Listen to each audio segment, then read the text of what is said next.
Bonjour à tous, c'est Laurent et je suis content de vous accueillir dans le premier épisode d'un livre à croquer. Comme on n'est jamais aussi bien servi que par soi-même, j'ai décidé de vous présenter le premier livre que j'ai édité en 2013, Secrets de gourmandise.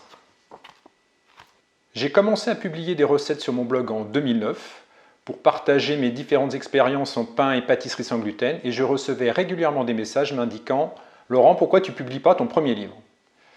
Je ne savais vraiment pas du tout comment il fallait faire, donc en 2012, j'ai commencé à chercher un éditeur, mais malheureusement, quand on est un parfait inconnu, c'est vraiment difficile de trouver un éditeur.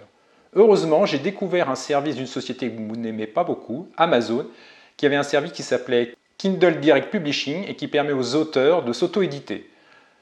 Le service est simple, vous leur fournissez un PDF de votre livre et eux s'occupent de l'impression et de la livraison.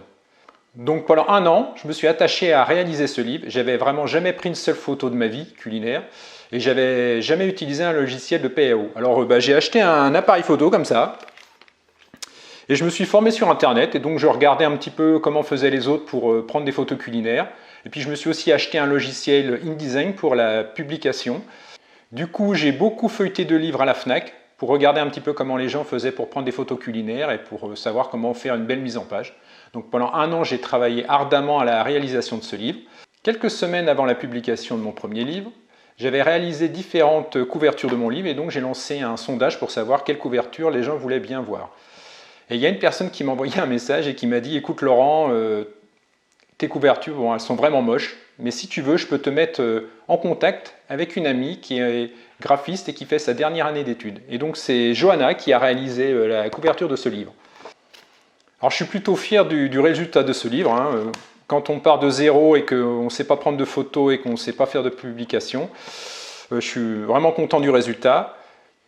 Après le nombre de ventes, vraiment, je suis vraiment satisfait. J'ai quand même vendu 6000 exemplaires de ce livre. Il faut savoir que quand vous sortez un livre, c'est 70% de marketing et 30% du contenu du livre qui fait le succès de votre livre. Pour vous donner un titre d'exemple, Cyril Lignac, qui vient de sortir un livre, a vendu 15 000 exemplaires en une seule semaine. Moi, j'aime beaucoup Cyril Lignac.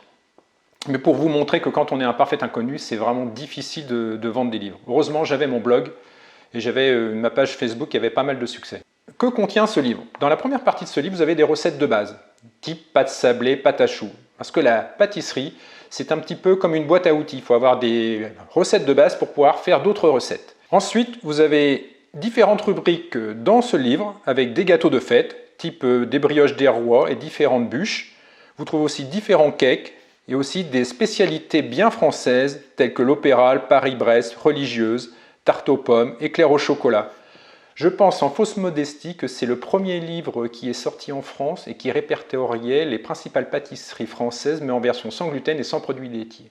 À la sortie de ce livre, on trouvait principalement les livres de Valérie Cupillard qui m'ont bien aidé quand j'ai commencé mon régime sans gluten et sans produits laitiers. Pour vous permettre de regarder toutes les recettes, je vous mettrai un lien juste en bas de la vidéo qui vous permet de feuilleter tout le livre. C'est la fin de ce premier épisode d'un livre à croquer. Surtout si vous voulez soutenir mon travail, n'hésitez pas à me mettre un gros pouce bleu. Et si vous voulez être notifié des prochaines vidéos, vous pouvez cocher la petite cloche juste en dessous.